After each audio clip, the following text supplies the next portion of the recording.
Psalm 18. He delivered me from these problems and he put me in a large place because he delighted in me. God delights in his believers. నువ్వు ఎప్పుడైనా ఈరోజు మీరు వచ్చి ఇక్కడ కూర్చొని వాక్యం వింటున్నారంటే దేవుడు నీ పట్ల ఎంత ఆనందపడతాడో తెలుసా? ఇప్పుడు ఫర్ ఎగ్జాంపుల్ మీ పిల్లలు క్లాస్లో టాపర్లు అయ్యారు, మంచి ఉద్యోగం వచ్చింది, తల్లిదండ్రులు ఎంత ఆనందపడతారు? ఈరోజు మీరు విధేయతగా వచ్చి కొంతమంది ఆన్లైన్లో అక్కడ ఇక్కడ సాధ్యమైనంత వరకు వాక్యం వింటున్నారంటే దేవుడు మిమ్మల్ని చూసి మురుసుకుంటూ ఉంటాడు.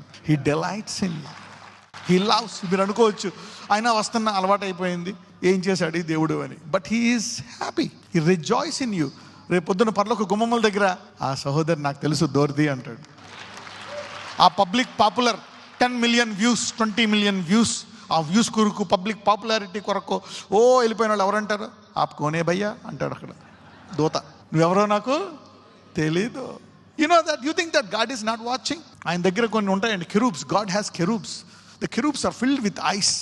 కళ్ళు ఉంటాయండి, వాటితోటి ఒక్కొక్కరికి నాకు తెలిసి 50 కెమెరాలు ఉంటాయి సీసీటీవీలు. నువ్వు పడుకున్నప్పుడు 100 ఉంటాయి, ఎందుకంటే కాయడానికి. So you know God is watching us like that.